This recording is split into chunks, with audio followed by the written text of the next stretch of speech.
I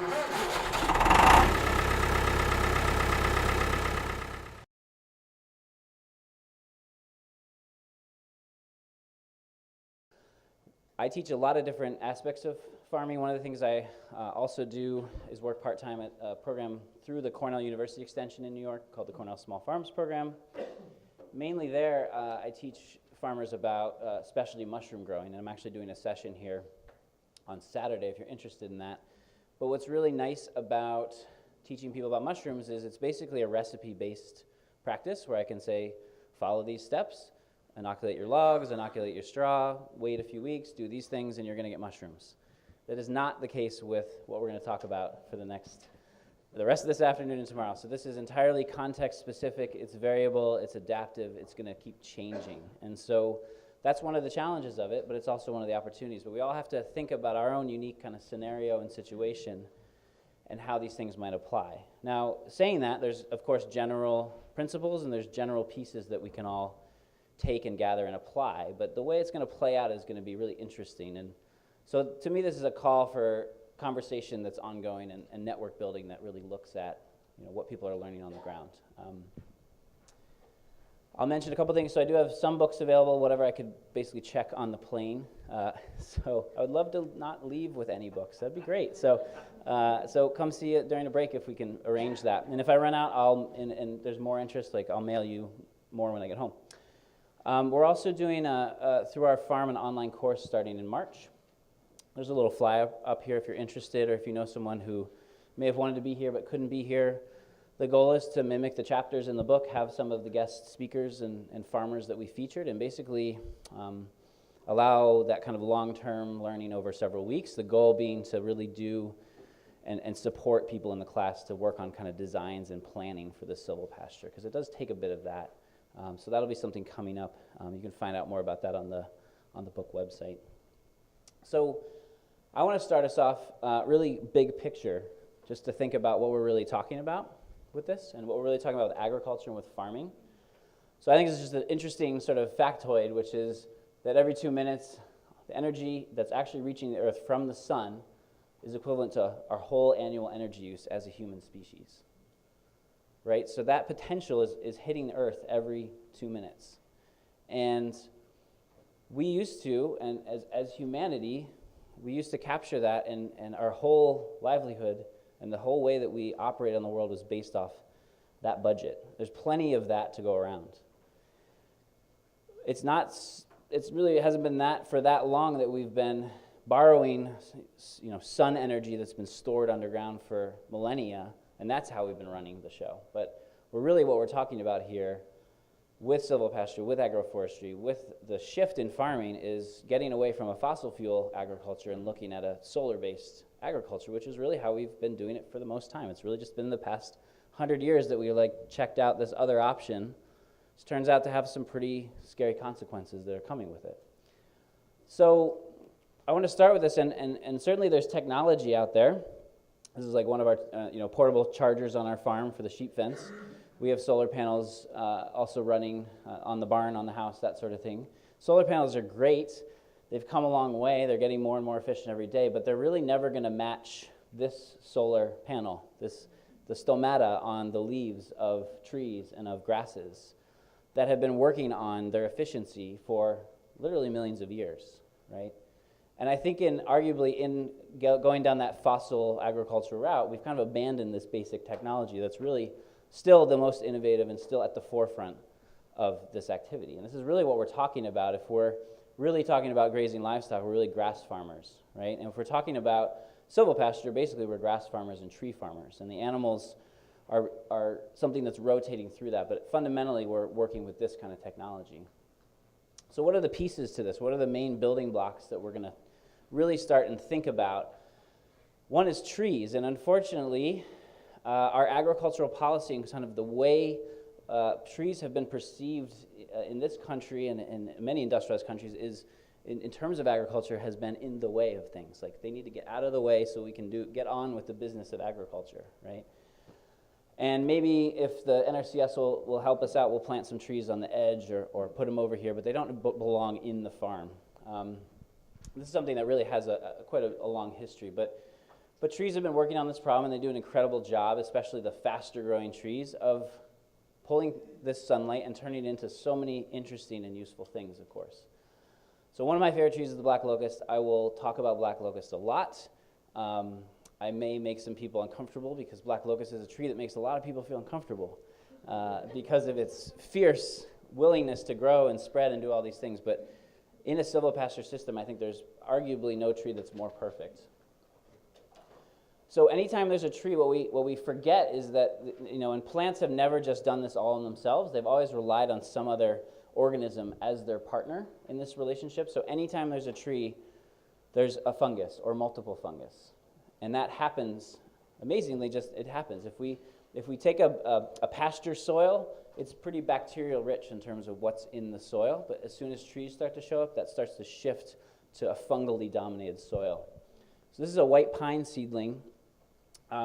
You can see the brown of the actual tree roots, but all the white in there is mycelium from a mycorrhizal fungus. Myco means mushroom, rhizal means root. And these have co-evolved and been around as long, basically, as trees were around. They were there before the trees were, and so they were ready to embrace this, and they realized if we want to kind of anthropomorphize them a bit, fungus are quite intelligent and recognized they could not photosynthesize and create sugars and carbohydrates from sunlight, so partnered a long time ago with plants. And what they do really well is finally move their way through the soil. The mycorrhizal mycelium is so fine that it can wrap around individual grains of soil. It's so precise that it can wrap around rocks and mine minerals from that. It can harvest water, and it feeds all of that back to the roots of the tree.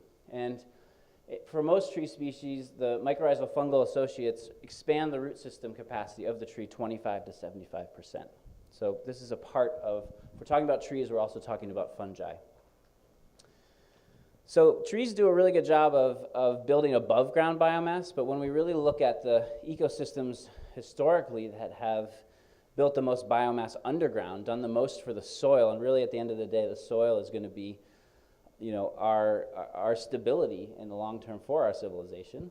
It's the grasslands and perennial grasses that have done that work in the soil, and we're in the heart of the land, some of the most fertile land in all the world. Where I come from, prior to colonization, prior to clearing the land and starting our sort of plow mentality, most of the forests around us had about 16 feet of topsoil.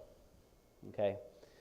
That's pretty good, and it's pretty good on a forest scale, but out in the grassland areas, we could see 40, 50, 60, 70 feet of topsoil, right? Built up because of these systems. But these systems did not evolve by themselves, nor did they build that kind of wealth in the soil by themselves. They have partners too, and they're essential.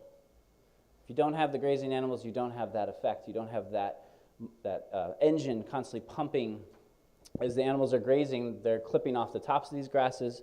The roots of these grasses are putting material into the soil, and that cycle continues. That's something that's co-evolved and been around for a really long time.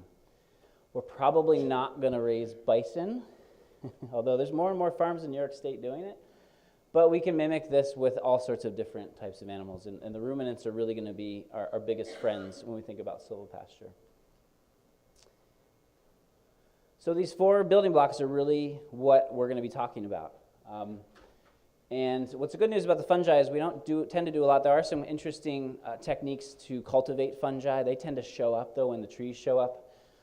But these 3 pieces are really what we're orchestrating and starting to think about in our silvopasture systems. And I like to put out pretty early on that we have to think about our role in all of this. And our role is not to control this. Our role is not to do the work, because we're not actually good at doing any of the things that these organisms do. They're all really clear on their instructions and the types of things they can do.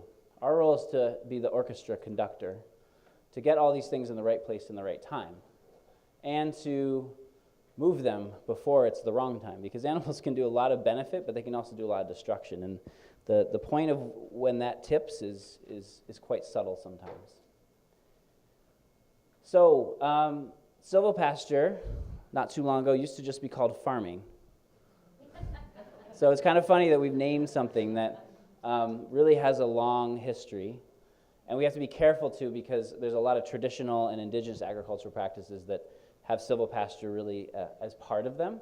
And we don't necessarily need to name it, but it's been useful for us to name something because we've had to kind of contrast what we've been doing for the last 100 years with agriculture. So this is a picture from France in the 14th century. There's a lot of old depictions of this. This is a practice called pannage. And often folks are drawn to silvopasture and they say, well, I see all these historical references to pigs in the woods. Well, that's what I want to do. And what's often forgotten in that is that pannage in this original sort of manifestation was an event that only happened at one point in the year and only for a short duration, and only when there was enough mast on the ground. We didn't keep the pigs in the woods all the time. It was just for that brief moment in time. If we go to a different part of the world, this is in the south part of Japan on Kyushu province. This is particularly a site that's been under forest management for 400 years. It is a sawtooth oak coppice system. Coppicing is where you cut trees off at the base and they resprout and they regrow. In order to get coppice to work, you don't cut one tree, you usually cut a small clearing. Sometimes 1/10 of an acre, sometimes a quarter, sometimes a half acre. And when I was just in the UK, remnants of coppice systems, there's not a lot of management, unfortunately, going on, are everywhere, and they're really valuable for a lot of different things. But in this case, this sawtooth oak is being grown on a 15 to 20 year rotation and being cut down mainly for shiitake mushroom logs. This is how mushroom logs have been produced. And what's really interesting about the quality of the wood is that grown in open sun like this, that wood is almost entirely composed of sapwood, which is what the shiitake wants to consume, versus when we harvest these from our little dense woodlands, we have a lot of heartwood, and actually it's not as productive. So this is a very productive system. But in the meantime of waiting from that year 0 of the harvest to the year 20, the farmer is not making an income. There's interest in thinking about fertility to help the trees grow. And there's also a lot of pruning work to be done. And so traditionally, these hill farmers in Japan would use cattle in the interim to actually go into these same lands and browse. They would overwinter them in there. There would be, there's a whole number of species that were cataloged that would grow up in the understory when these coppices were opened up, and the cattle would graze those. Oak leaves are very high in condensed tannins. We're going to circle back and talk about condensed tannins a lot because that's a really interesting piece that trees have to offer our grazing systems. And they actually found through research that the cattle would actually help prune some of the initial shoots, because when those stumps sprout, there's often too many shoots. And if the cows weren't at the right stocking density and they weren't left in there for too long, they could actually help with that without doing too much damage to the poles that were being grown. And of course, bring the farmer that income that was so essential. You can't really say, well, I'm going to make some money now and then I'm going to wait 15 years, right? We got to think about this on an annual basis. So we're going to move now to Spain and Portugal. This is probably one of the more famous traditional, what we think of as silvopasture systems. This is the Dehesa in Spain, the Montado in Portugal. This is oak tree savannas that, again, have been under management for 400, 500, 600 years in some cases. These are oak trees that either produce masts of nuts, and that's the main crop, or many of them are also cork oak. And that's mainly the Montado in Portugal is where the cork oak is harvested sustainably. You can peel that cork off and it'll regrow and you can get that yield. And the famous, sometimes these are called the cork and pork systems, because these are the famous pigs, the black Iberian pigs that are heritage breed. Again, only coming in that short window of time in the year. So the missing part of the story is often that people imagine these pigs are just always in these silvopastures, but if they're always there, they would have done damage. Those trees wouldn't be there. So merino wool sheep are actually the anchor of that silvopasture. The Iberian pigs were just brought in for those mass times a year. The other piece that's really interesting about, if you dig into that, is that we miss the cultural importance of these types of systems. So this is the Matanza, which is the time of year when the pigs are fed on the acorns and then harvested by the village. And there's a tradition of harvesting all the parts, of washing the intestines in the creek, saying prayers, singing songs, celebrating. This is a community festival. It's now a tourist destination, right? People go to see the old world people doing this thing, but this is something that comes out of subsistence and something that comes out of tradition. And it's a really interesting part of if we think about what a silvopasture system might look like. So where I come from, It's traditionally indigenous land. It's the Haudenosaunee. It's the Cayuga Nation in particular. The Haudenosaunee is a confederacy of 6 nations, some more commonly called the Iroquois, although that's not a name that they prefer. It's a given name. So Haudenosaunee is really the root name. And while domestic livestock was not traditionally part of agriculture, and the Haudenosaunee were incredibly agricultural people, what we really see as a remnant there was a lot of use of small, controlled fire to clear out the understory of the forest, to open up the canopy in the same way that we might do for our livestock with chainsaws now, probably not with fire, but maybe we could talk about that, and promote grasses and basically create the right conditions for game, for hunting. And that could be arguably that kind of silvopasture. But of course, when colonization came to this continent, the European mindset, and there's a really good book I recommend to kind of read into how that really shifted from land use. There was this perception that land was not being used, that indigenous people were just sort of wandering around, wild foraging. There was a really sophisticated agricultural and stewardship ethic that was going on for centuries.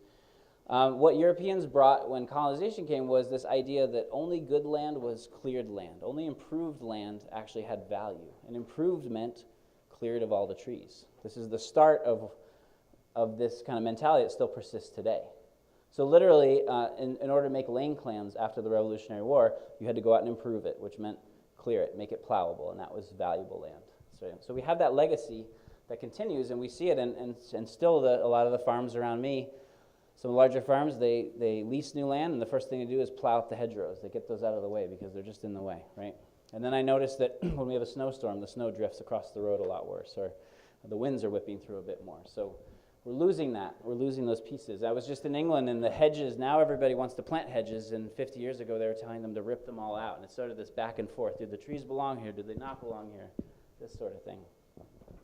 And of course, we've really taken this a lot further. So after World War II, we made a really critical decision with our agriculture, which was to apply the tools of warfare to agriculture and to start to overproduce certain things and to take animals off the landscape en masse and start to put them in these kind of scenarios. Other countries chose a different option. So in New Zealand, they chose to subsidize grass-fed grazing. They paid farmers to put animals on the landscape and actually cultivate pasture. So it's a very different scenario, what we see there today. If you go to the supermarket and you buy grass-fed lamb, where's it coming from? New Zealand or Australia, because it kind of bled over into that continent. Right, so we've really gone to, and it's become pretty insane. This is a picture in Texas. This is a feedlot. This picture was taken, the artist is Mishka Henner, who did a series of these photographs back in 2013 showing the pollution runoff that's actually happening as a result of these. Right? We know these systems aren't the things we're after, but it's the way the trajectory has been for a really long time. So let's look at a nicer picture.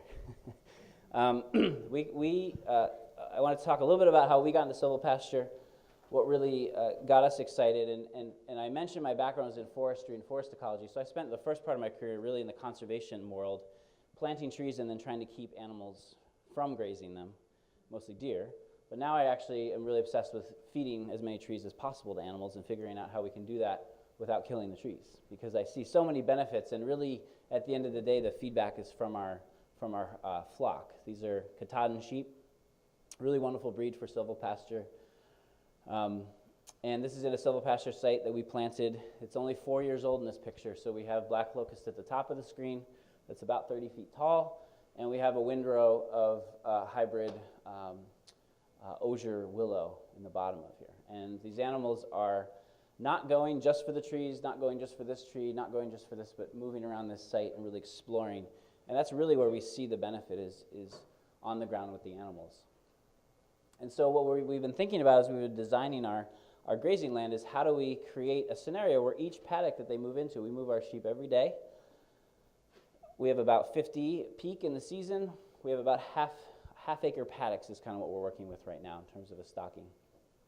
How many acres in total? There's about 50 acres total, but it's in a large, we'll look at some maps tomorrow. It's a large continuum of really good to really crappy pasture. So not all pastures are equal by any means, but we want to have each time they move, they have a bit of a different experience. We'll talk a bit about Fred Provenza's work and the idea of how animals interact with the landscape and how we can support that. I think it's a really key piece to this.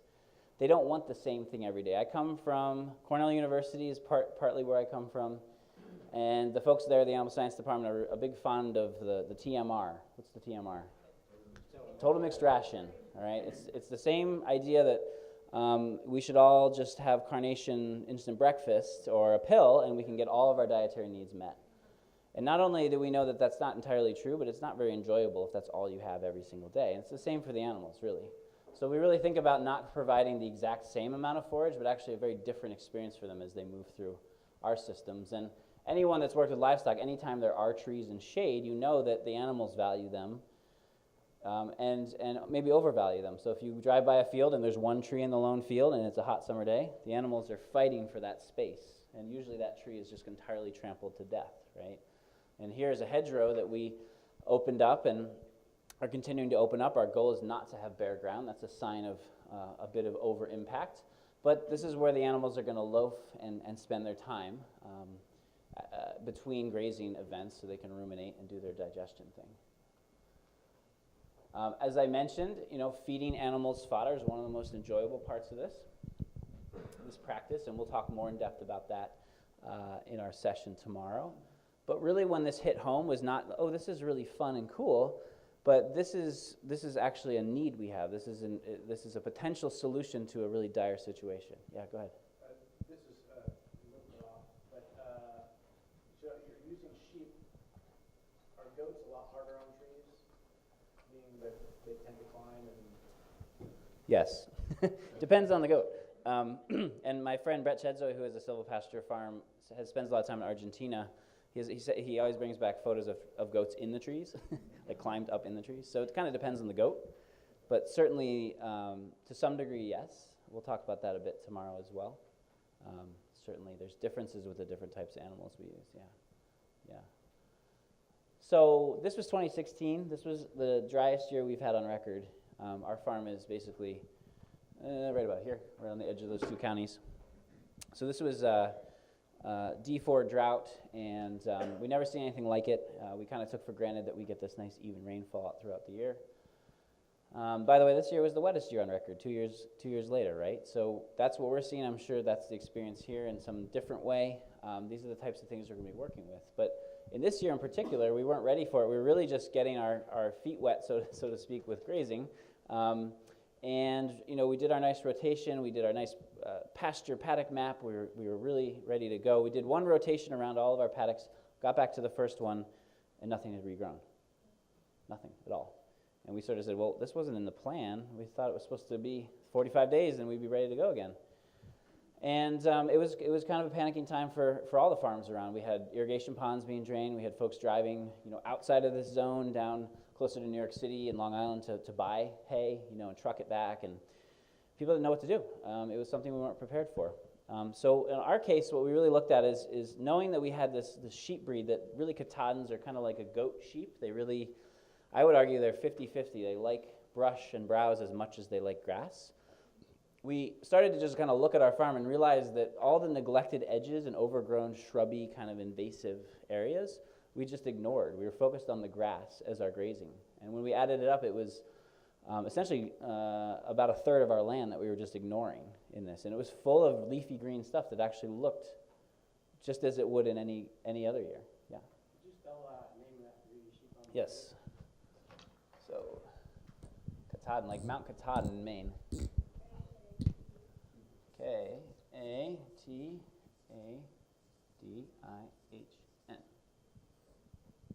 Is that right? I think there's an H. Right, sorry. No, I cannot write it on the board.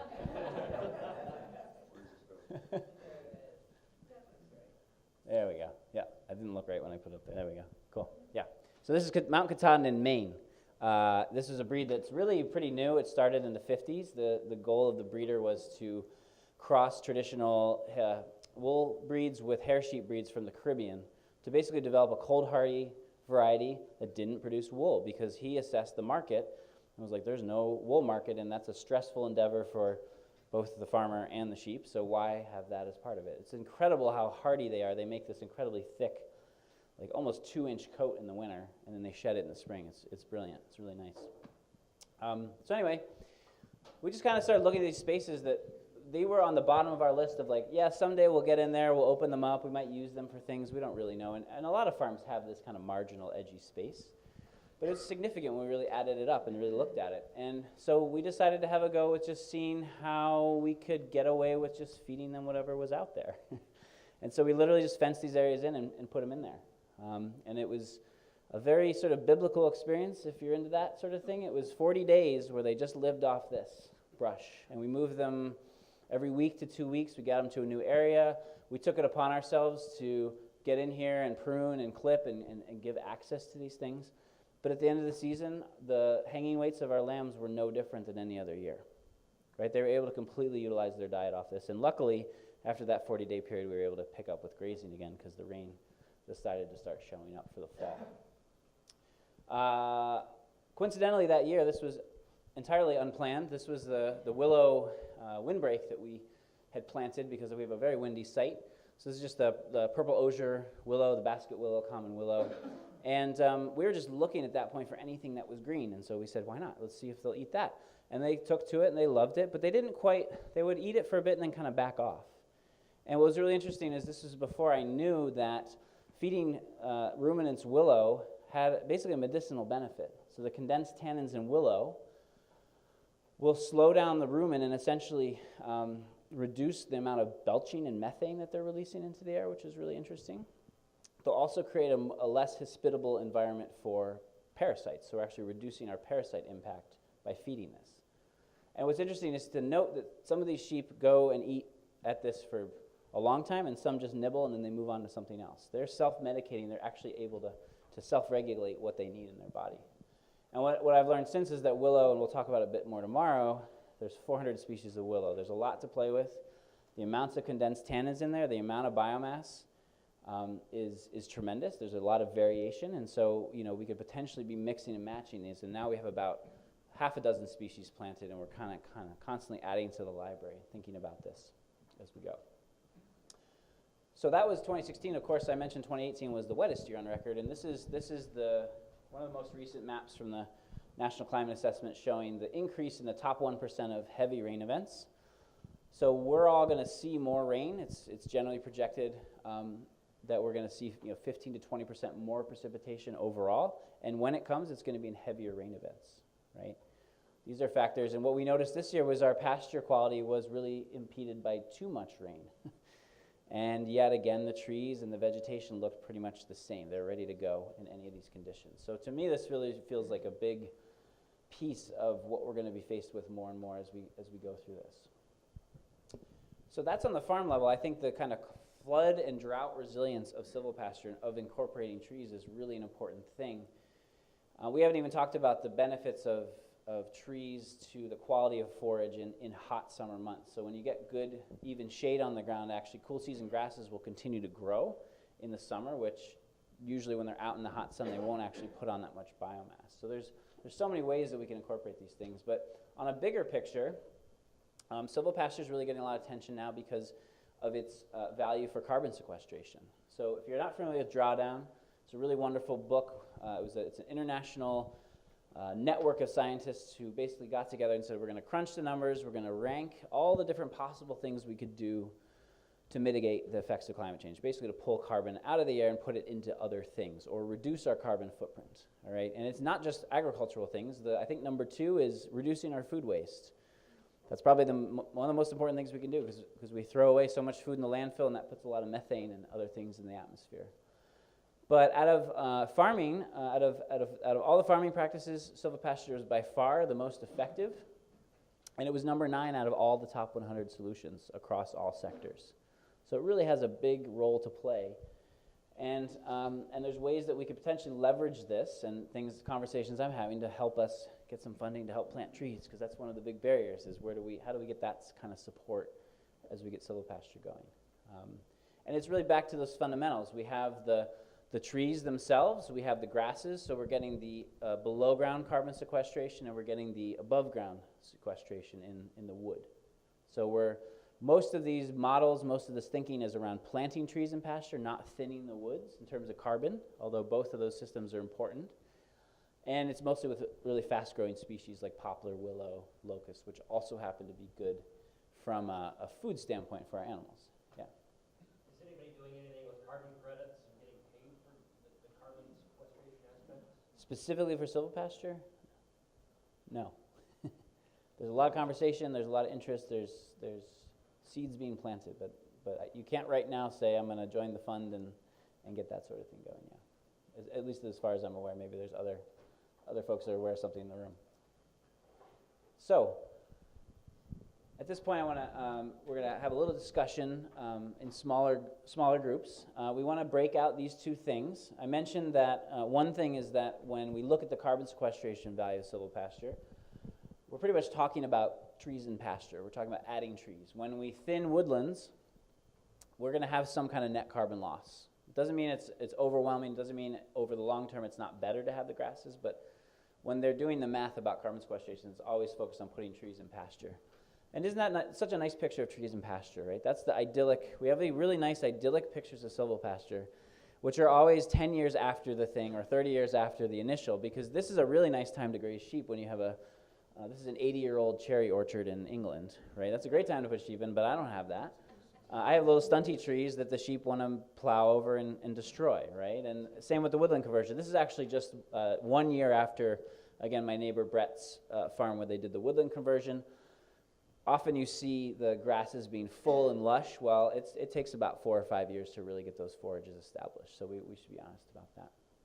But what I want you to do with someone sitting next to you or a group of 3 or just someone is just have a conversation about these two differences, which if you might be thinking about doing both in your situation or just one, and what are some of the pros and cons or challenges or opportunities with each of these, because they're kind of very different. They're two different sides of the same coin when we talk about silvopasture. So we're going to then put some of those things up on the board that are some of the similarities, differences, opportunities, challenges with these types of systems.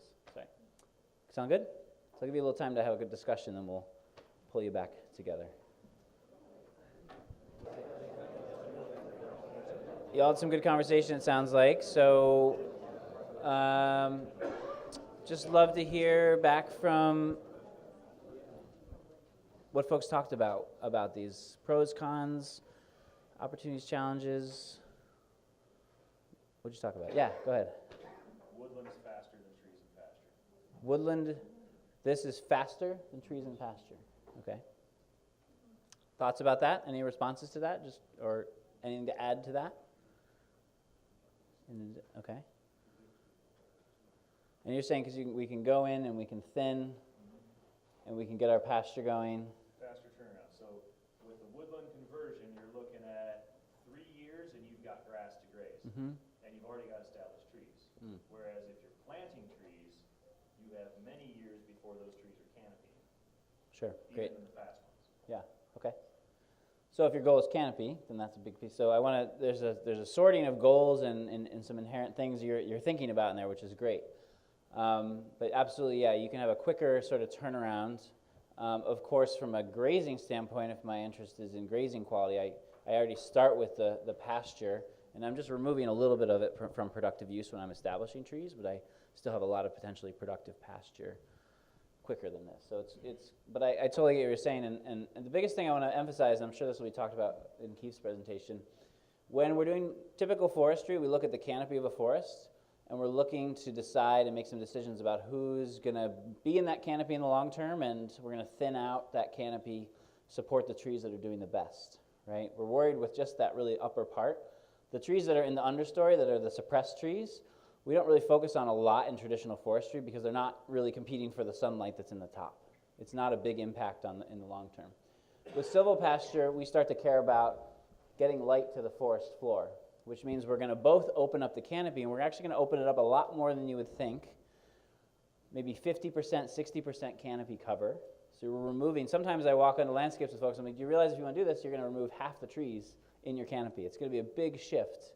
And the other thing is you're going to remove all the trees that are in the understory, essentially. Maybe not all of them, but most of them, because those suppressed, maples is really common. They'll hang out there for years, but they're really not doing much for the site, and we really want to get as much light as we can to the understory. So it's a pretty dramatic change. But absolutely, that can be A quick change, yeah.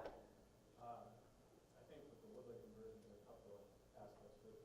First, it's probably cheaper to thin out your forest, and then I think there's a variable income source there. You know, if you have, as you're thinning out your canopy, you may have trees that can be sold for lumber for business or Okay. so you increase, I guess, your income that way.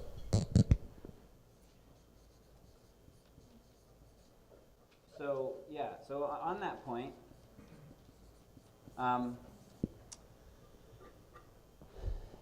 so there might be value in there and there might not be. And you may be able to find a contractor who wants to do the work, and you may not find a contractor who wants to do the work. The thinning that was done here, they actually had a Amish outfit do it that has a lot of markets for low value wood, but there was basically no high value timber in here to start with, which is actually a great place to put silvopasture. If you have really good woods growing really high value trees, it's probably not a good place to put animals. It's a good place to grow trees. I think silvopasture, at least for starters, because we have a lot of questions about woodland conversion, let's start with the more marginal forested land, but markets is an interesting thing. If you're interested and you have value in, thinning this out and knowing you're going to have firewood for the rest of your life and that's valuable, that's great. But if you're looking to get in the firewood business, at least where I come from, there's not profit in that, right? It's a net loss until firewood goes up again. So it's potential there. The other thing I want to point out with that piece is often I get calls from folks who say, well, I'm going to thin my woods for silvopasture, and I'm really excited because it's going to make me some money, and I'm going to have silvopasture. Even if you sell good timber, in many cases, the best you're going to be able to do from that money is pay to have the rest of the silvopasture work done. So at best, you don't pay out of pocket to do this conversion.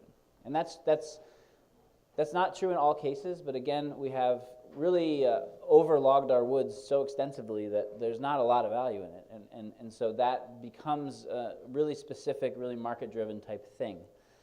And because you're asking, if someone is going to go in and log the woods, every tree they cut is going to be more time and energy.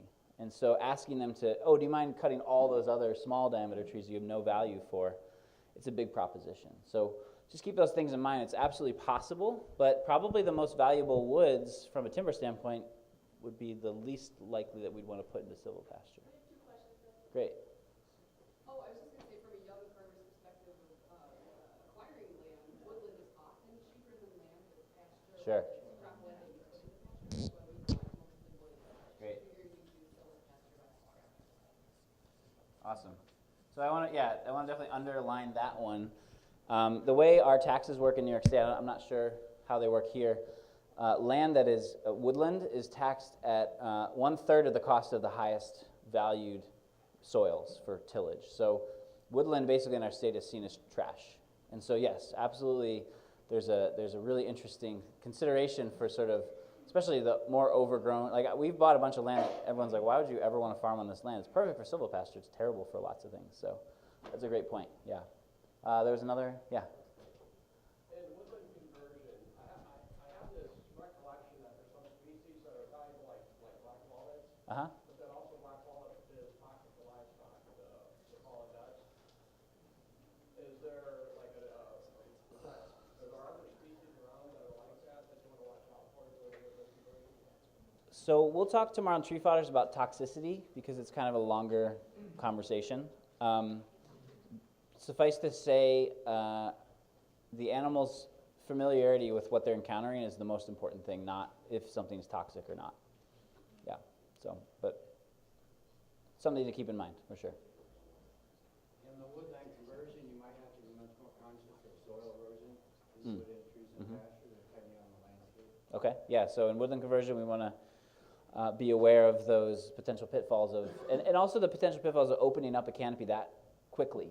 So sometimes a woodland conversion is actually more appropriate done in several stages. If you open up, for instance, back home where we have a lot of sugar maple dominated woods, not that sugar maple woods is a question in my mind because the root systems are so shallow to begin with, but opening up a sugar maple to this kind of density in one go would cause a lot of sun scald on the trees potentially, and potentially epicormic branching, which really degrades the value of the trees. And a lot of folks say, well, wouldn't it be great if you mix like sugar making with silvopasture? Well, the problem with that is with sugar making, you want to have the highest density of trees possible. In silvopasture, you want to have a middle density of trees, so they're not really that compatible as two practices. But yeah, these are things to keep in mind. Great. Anything about trees in pasture that you all talked about? It's easier to control the species and the placement and Yeah. fencing. Okay, yeah. So certainly your layout, you can think about ways you might want to exclude or plant so that you can get your fencing in there. Yeah, that's great. Other things? Mm-hmm. Could you repeat what some people are saying? Sure. Sorry. Yeah. So he was mentioning that you have in the trees and pasture scenario, you can choose your species, and you can also think about layout to make it easy to exclude with fencing and protect your trees, that sort of thing. Yeah. Versus the forest is always going to be, there is very few forest conversions that are an evenly spaced situation, because you end up thinning the woods based on the residual trees that are best suited for your goals, and they're always going to be a bit of a scatter pattern. So you can potentially have a much more even distribution too with the planting. Yeah. You tend to see a lot of windfall from when you're doing woodland conversion. Yeah, so that's also a possibility depending on the species and your site. So opening up a canopy too much too fast. Actually, just on the other side of this picture, basically over here, he did this nice thinning, really good density, and then a tornado hit, of all things, which we don't get tornadoes in New York. It's just one of those things that happened and ripped through a third of his silvopasture and reduced his density, we'll say, right? So it's just one of those things that happens. And if he did it again, he said, I'd rather leave more trees and then come in again, rather than, he was kind of trying the go to the max thing, and I think you learn a lesson. It's hard to go back on that lesson, but it's okay. So, yeah. I have a question for you. Predators Uh-huh. and, timber, forest. Do you have dogs in with your sheep? So we don't have dogs in with our sheep yet. I'm trying to convince my wife to, if we get a donkey or something, I think they'd be fun. We have our dogs roaming the property, which is like a moderate predator control, but really has shifted especially the smaller predators, their habits and movement. Hot fence and being aware mostly during lambing season is kind of our strategy. But we really we don't have the coyote or large cat pressure or anything like that that's really a big problem. Now, farmers on the other side of the valley from us have had it, so we're constantly thinking about that. Yeah, but so far not. And that's predator pressure and also deer pressure on your trees are really highly variable depending on where you are, especially, so that kind of depends your strategy based on that. Yeah. In the back? What I've noticed with this group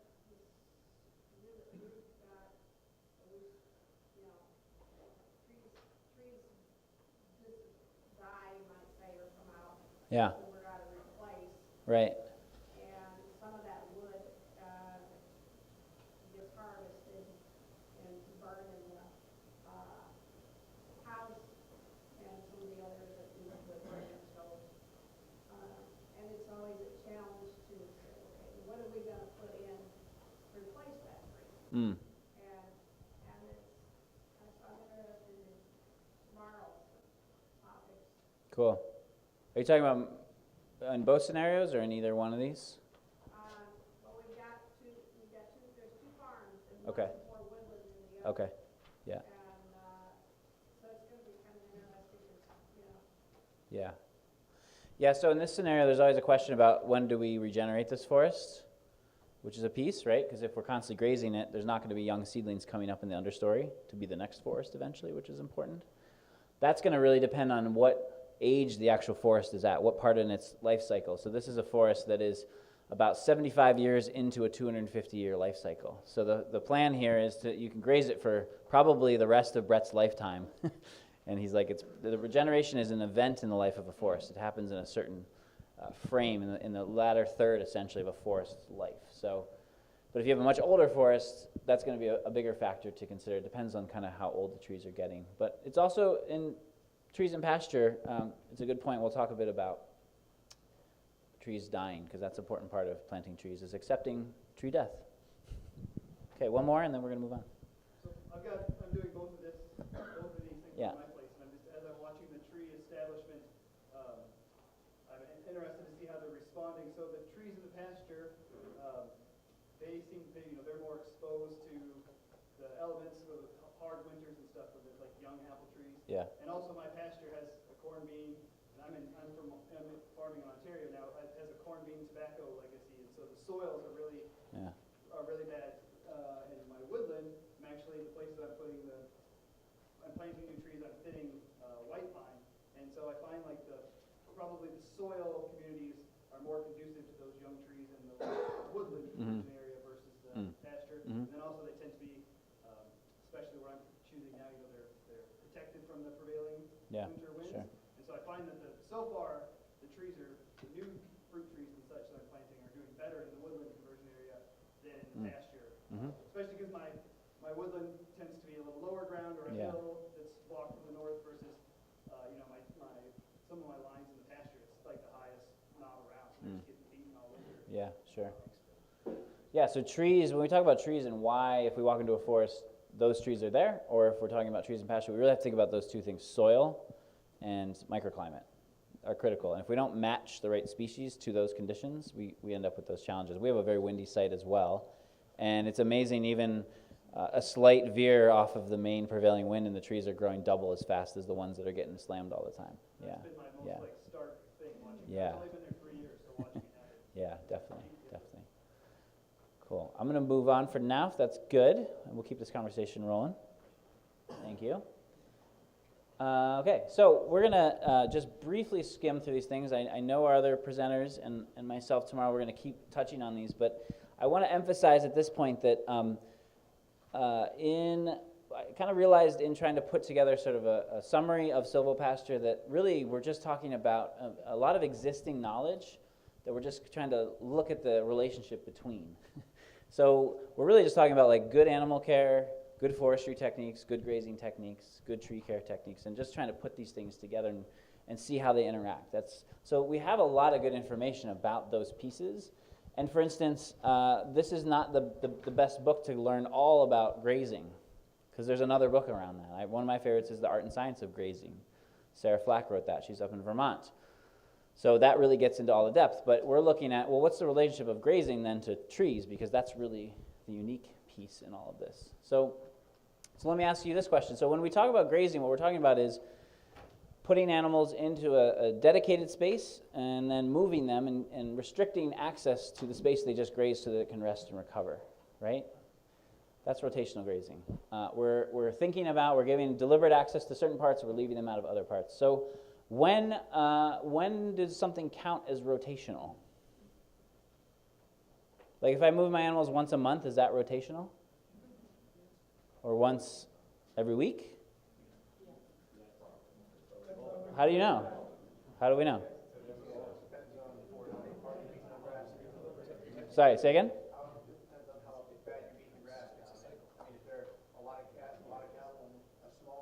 Uh-huh. Okay. So how do I know when to move these sheep? Forage height. Say again? Sward quality. Sward quality. So just explain what sward quality. Well, it depends on each species and each goal. Okay. If you're raising animals to fatten for market, they're going to need a much higher energy quotient than like dry stock animals. Okay. You're just trying to maintain. So Okay. the sward quality is going to be completely Sure. different for each type. Okay, great. So you might choose, so grass height's a good starting point, but we might choose different types of pasture and different heights depending on the season, depending on our goals. What we're thinking about biologically is what's going on underground, or at the ground level, I should say. So grasses are the foundation of our grazing systems. You know, we might say that a good pasture, if it has the right balance, might be 75% grass, 15 or 20% legume, and then the rest forb, which is a non-legume, non-grass, so something that flowers. Those tend to be very mineral rich and good as additions. We don't want too much legume in the pasture in general, but it's nice sometimes to have some paddocks that are over legumed a bit for different applications. But the foundation is the grass, and what grasses have evolved to do is when they're clipped off, they actually have a whole set of reserves right at the soil surface called tillers that are ready in response to that grazing to shoot up and start growing again. And again, you can remember this, it's quite biblical. It's on the third day, all right? So at the third day after grass has been clipped, whether it's a clumping grass like in this picture or running grass, those tillers are starting to come back up and be exposed for grazing again. And so if the animal grazes the second time, you're actually starting to deplete and draw upon the root resources of that grass.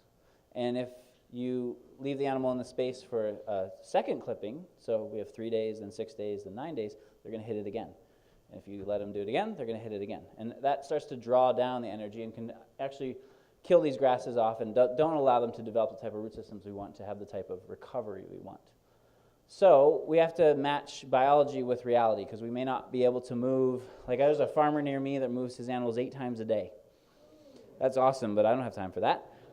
When you have low stocking density, like here, when we started with just our little flock of 4 ewes the first year, there was no way we were going to move them every day. It wasn't practical to make the paddock that size. It wasn't practical to move them. So we averaged 3 to 5 days, somewhere in that window. We tried to at least avoid that second kind of nip. And now as we've grown our flock, as we've learned, as our pastures have improved, we're moving them every day, maybe sometimes every 2 days. But we try to keep out of that 3-day window. Definitely grass height can give you some evidence. One of the general recommendations is 10 to 12 inches, you get them on, 4 inches, get them off. And part of that, getting them off a bit early, is because a lot of the parasites that we get concerned with live in that bottom 4 inches of the grass. But if you take a pasture walk with Sarah Flack or something, she'll actually have you count the tillers as a way to, so you can really drill a lot deeper in it. And a lot of it's sort of intuition, and a lot of it's just the timing of things and how it works out. But we want to be putting our animals on rotation, and what I want to say at the outset is, if you're not up for this, you may not be up for silvopasture, because when you add trees, whether you're putting animals into the wood or whether you're putting trees in the pasture, if you're not going to move the animals frequently enough, then you're going to have problems. And I went to a farm, this guy was like so jazzed about silvopasture, and I looked at his grazing system and it was a total mess. And I was like, honestly, my recommendation is you get that in order, and then we'll talk about the woods, because I didn't want to see the same thing happen there, honestly. So rotational grazing is really the foundation of what we're talking about if we're going to bring animals in. Is there a question? Well, I just had a comment. Yeah. NRCS has these grazing sticks, if people have those, so they give them away for free.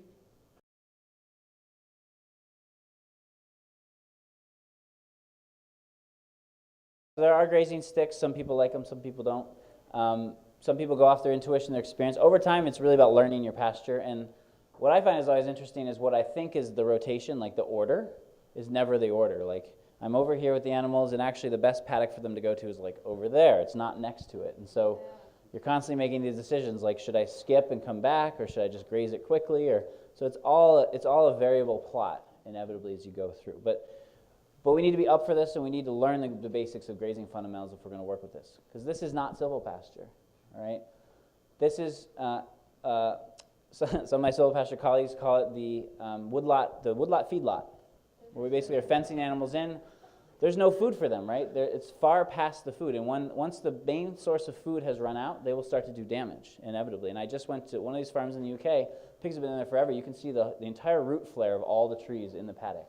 That's far beyond, and it might look like the trees are still alive, but they will die, and they will not persist long-term in the pasture. So this is woodland grazing. This is what we mostly do in this country. 20% of all pasture land is called woodland pasture, which is often where we consider it often like a dumping ground. Like if we don't have an area, if it's a little bit hot, if it's a little bit cold, like put the animals in there, we'll feed them, and we won't think about it, because the woods, again, doesn't have any value. And long-term, that's just not going to do anything good for your trees. So if you do this, fair enough, just don't call it silvopasture, please, for the rest of us. All right.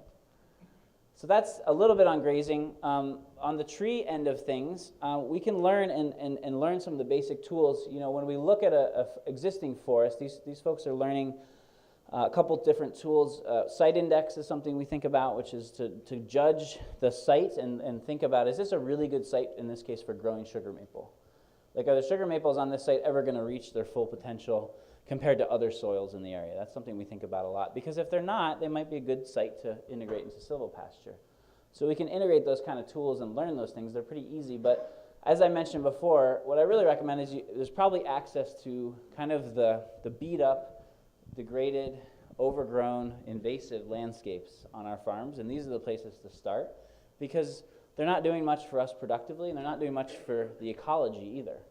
And so there's a lot of opportunity. This is a thicket that's basically formed after the last farmer decided to high grade all of the really nice white pines that were unfortunately on this about 4-acre slice of our farm.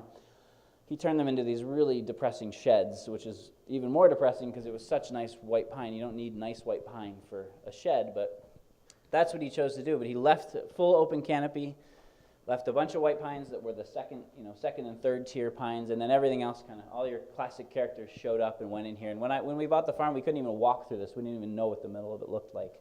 This is the type of place we want to start working with, and making our little mistakes as we go. So how do you put a fence up and get the sheep in there if you can't even? Yeah, great question. So our strategy is always to first get us and the sheep access.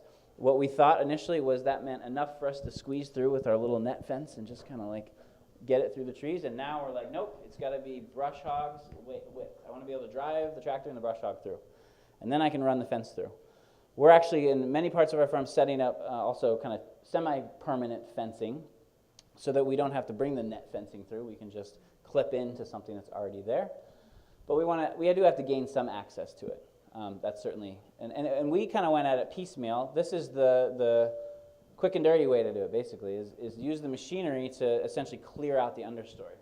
This depends on the cost, what your goals are, all these kind of different factors. If you have some of our land is so wet that this would be problematic from that standpoint. This is a site that was done with a Fecon. That's a Fecon, which is just one of many tools that can do this. What's nice about using those tools is you don't have to think about what to do with all that brush. It becomes organic matter that actually feeds the soil and helps support your forage establishment in here, which is nice. Does that slow grass growth at all? Is it like too much? Not if it's on the surface of the soil. No, it'll be fine. Yeah. And there's always a critical decision-making point at this part, which is, do I let it go and see what comes up? Because there's grass seed, there's forage seed in this grass, in this soil that will show up, or do I actually test my soil, buy a mix, and seed it? Because this is a great opportunity to do that. And it won't be as easy to do in the future. And that's kind of a hard decision, case by case, as we go. Here's that very similar, kind of just a little shot to the side. That was 2 years later, right, from that. So it's a quick turnaround. A lot of our areas, those hedges, we're doing a much slower kind of hand process. When the sheep are in the area, we might go through and say, all right, I got 20 minutes, I'm going to clip and prune and open up some more space, and then and let them go to work. And then we bale graze in the winter in some of these hedgerows. So this is all honeysuckle regrowth from the base of these. We put our sheep in this hedgerow, which is a really nice sheltered place for them in the winter. We throw the bales on the ground, they eat, they trample, and then they're bored because they finish with their meal after an hour, which they're used to grazing all day. And so they go to work stripping all of these honeysuckles, and we can literally come in the next year and just kind of knock them down. So they do that work potentially, and that's a slower process that we're doing a lot on our site. We've done a mix of the mechanical. This is that same place the next year, right? So we've now removed that vegetation. The sheep basically did the work, and then we just let the forages come up as they will. I really want to, well, again, here's my black locust again. So we should really be thinking about with these, what other valuable potential niche markets are there other than timber. Timber can be a part of silvopasture, but we'll talk a little more about Brett's site, but he's been able to harvest all the fence posts he needs for his farm, and now he's selling them. And around us, folks post locust that are selling these regularly are now like on a 1 or 2 year wait list. I mean, they're really high demand for folks that want to fence in gardens, that want to do outdoor projects. There's a guy who is selling these, and now he makes outdoor furniture with them. There's all sorts of possible uses. Locust is the most rot-resistant wood that we can grow. And as people are interested in getting away from pressure-treated wood more and more, this is an interesting crop to think about that can grow. These posts are 8 years old, so quite a fast-growing tree to produce a pretty good product. The old farmer saying is if you put a locust post in the ground, the way to know to replace it is you put a rock on top of the post, and when the rock decomposes, it's time to replace the locust post. Okay. So one thing we learn, and back to kind of what do we do about tree death, is we accept tree death because that's what trees do. When you think about an acre of forest and how it develops over time, finished canopy forest at the right spacing of mature forest might have 100 to 200 trees in the canopy. Okay, those 100 to 200 trees on that acre come from 100,000 seeds. Right? So usually it's like 0.001% of the seed bank actually becomes the tree canopy.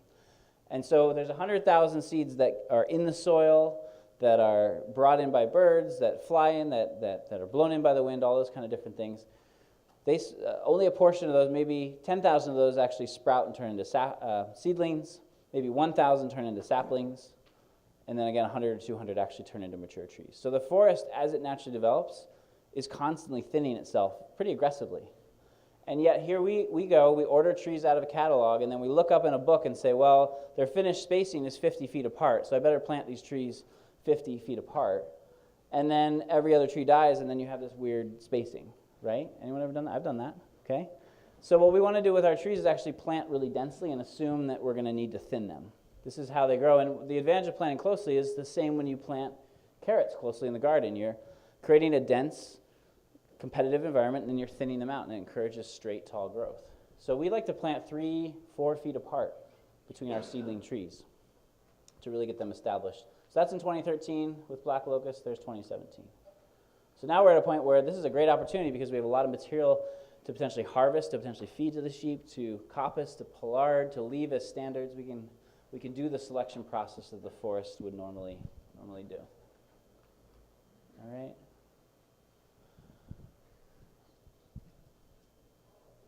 So then we think about fencing and establishment around trees. So I think primary to rotational grazing is training animals to electric fence.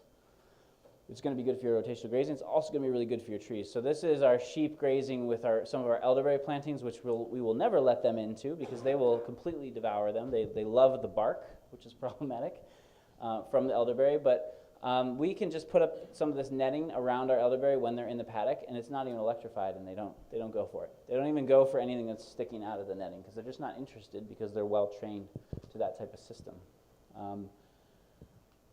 Here's, well-trained cows, you can get away with one strand. That's why I managed a herd of cows for about 4 years, and it was really nice to just deal with one strand of fence. And even if it's not hot, a well-trained cow won't challenge it. And so you can really protect your trees as they get established pretty easily.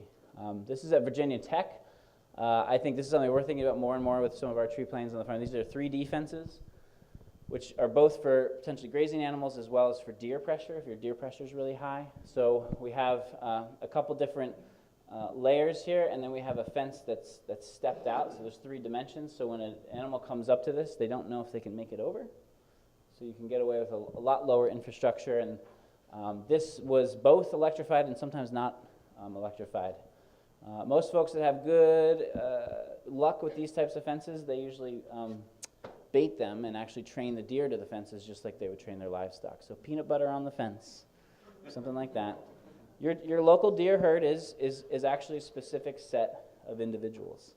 And they'll get to know, and they'll get to get used to your area, and they'll avoid those areas if they think there's a threat. So it's all part of the scenario here. I didn't have a slide for this, but I wanted to mention this as well. This is something we're doing a lot on our farm. So we tend to move our fence around. We have tree tubes on a lot of our trees. In the winter, what we like to do are what are called bud caps. The biggest thing that deer go after in the winter is that terminal bud on your young trees, and that's a killer because they'll keep stunning it back, and then the tree tries to grow, and they keep kind of hitting it over time. So bud caps are a really simple thing. It's cardboard stapled, or some people use index cards, and you just cover that for the winter. Just slide it over. And if it blows away, it's fine. If it degrades, it's fine. It lasts for a good season, and it protects that terminal bud. So these are things that, when we're thinking about planting trees on a large scale, that are really important to cover. You put it on a piece of tape or staple it? Or? I just fold it in half, staple it, and then it just is tight enough that it slides right over the bud. Yeah. Okay. So we do have to take care of our trees. The first 1 to 3 years of a tree's life is the most essential point in time. And we'll talk tomorrow more about tree fodders. One of the things that I thought a lot about are what are the trees that grow fast and are well adapted to browse so that we can have the greatest success as we get our trees established. All right, and then before we take a break, I want to just touch on the animal care piece and recommend this fellow's work, Fred Provenza, if you haven't heard him, and if you're going to work with livestock, you really need to get to know Fred. He just came out with this book, which is a really excellent read, and also spent time in France with a colleague researching traditional herding and shepherding techniques. what's really interesting about Fred's work, and they have a website, this is all based at Utah State University Extension, is they really wanted to deconstruct that kind of total mixed ration conversation we had earlier, this idea that every animal needs the exact nutritional, a mathematical nutritional formula, and that's what's optimal. It wasn't something that, Fred came to this from an ecology background, it wasn't something he saw in wild animals, and so he didn't understand why we had applied that to domesticated animals. And he basically set out and did about 40 years of research to look at different aspects of this. And it's not just that an individual has different dietary preferences than another individual. That individual has different dietary preferences on different days, different times of day, different times of year, different times in their life. And the types of preferences that they develop don't just start when they start grazing, like a sheep might start in their 4th or 5th month when their rumen is up, they're grazing. They actually start when they're milking from mom and when they're in mom's womb as well, because those taste preferences actually transfer in utero and actually transfer through the milk. So they'll learn to eat black locust through those generations, not just from their own experience. Like things like this, that there's a sequencing that's important for some types of grazing. So this is a picture from most of us aren't going to become French shepherds, probably don't have that landscape, but what's really interesting about reading this book is really getting a sense of what we tend to think of this sort of very basic thing where you just kind of run the sheep up through the hills. Well, no, these folks are actually more like chefs designing a meal for their animals, looking over this and thinking about, well, what makes sense in terms of the way I'm going to move the animals through this landscape. So, oh, there's some woody brush over here. Here's some high protein feed. Here's a great place to rest. So they actually call it, there's courses in the meal for the animals. And so we might have an appetite stimulator. We might have something that nourishes or calms the digestive system. These are really sophisticated things that are happening. And we can learn from that. We can think about ways to apply that in our grazing systems potentially. One example is with endophyte infected fescue. So research has found that if animals consume enough condensed tannins before they eat the fescue, they can actually increase their intake of that endophyte infected fescue because the condensed tannins actually neutralize that issue. If the animals try to eat the fescue first and then the condensed tannins, it has no positive benefit. So there's sequencing. There's specific ways these relationships can evolve over time. Really interesting stuff. And I think finally what I'll just say for now is animals are great. All these different animals have their roles, but they got to be at the right animal at the right place at the right time. All these animals can also equally do destructive and problematic things to the landscape. So as we think about that, we want to be really cautious about the type of animal, also the type of species, and also really particularly how they're raised and how they're familiar with the types of systems we're talking about. So katahdins are great if they're used to the landscape, but if they've been used to living in a barn eating alfalfa, they're going to have a harder time adjusting to that landscape. So don't expect to just stick them out in the silvopasture and everything's cool. You're going to be able to shift that their palate, so to speak, but it might take a little bit longer time than a flock that's been used to that for their whole experience, their whole existence. All right? Any last questions before we break? Yeah. Do you have any other success with fencing other than electronet with sheep? To keep sheep out, you mean, or? Keep them in. So I went to this farmer. This farmer I mentioned that moves his animals 8 times a day. He has a flirt. He has a mixture of a flock and a herd of cows and sheep, and he actually uses all double-strand netting with his katahdin sheep, and it really made me think that we could reduce a lot of our labor. Our sheep are so well trained to the fence that we could potentially get away with that, so we're going to try that next year. So the question is, I don't know, but it really depends on how useful they are to the fencing system, and if you have those fence jumpers, probably need to get them out of there. Part of it, yeah. Yes, here and then in the back. Could you tell us a little bit more about your black locust? Is it a thorny locust? So black locust is a thorny locust. We'll have some more pictures tomorrow when we talk about the tree fodders. A much stubbier, much shorter thorns than the honey locust, for instance. Like not really a concern. Most of the ones I've ever grown, like they're not going to puncture tractor tires. They're not that deep. They'll get into tires, but they won't puncture them.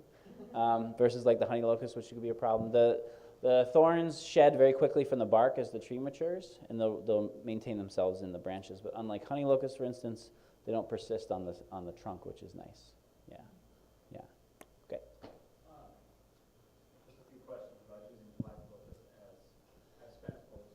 Uh-huh. You brought that up as another way to produce income. First of all, are those strips of bark when they put in the ground? It depends on your market. You can get away with not doing it, but most people, you want to strip at least the base that you're putting in the ground. Yeah. And then the second part that comes with, I'm kind of blending different experiences here. Do those locust fence posts, if they're not stripped, I suppose, do they ever start growing again? Yes. We have a fence, but we had an old garden. We put in about 40 posts for this garden that we ended up pulling them out of. But one was freshly cut. It was 7 feet tall. We planted it, and then it re-rooted and actually re-sprouted. And it's like a 40-foot tree now. It's pretty wild. That's only 1 out of 40, and it was fresh. It had all the right, scenarios. It's not common, but pretty cool. Yeah, it's possible. I guess, do you ever use your black locust as, that you plant in your pasture? Do you use that as your fence post? Do you, I guess, connect your fencing to it? Yeah. So there's definitely different dimensions to this. I just in England I took a hedge laying class, which is really about taking trees and vegetation and building living fences out of them, and it's quite a simple process, really. It's just not something we're familiar with. So there's definitely good reason to think about planting and using this long term as a potential actual fence. Yeah. Mm-hmm. We have a farm in Central America. All you do, we have lots of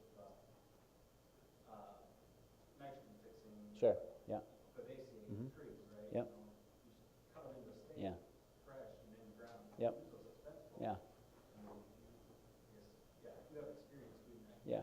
So the difference in Central America and sort of warmer climates, of course, your growth is going to be a little bit quicker.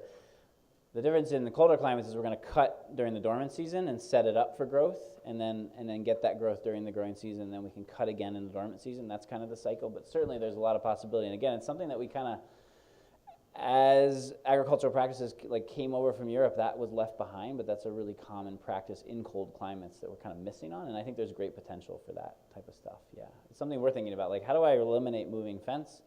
How do I work with what I have? This course taught me that all the brush that I see, all the kind of weedy, brushy stuff around can now also be potentially living fence. So I'm thinking about those things all the time. Yeah.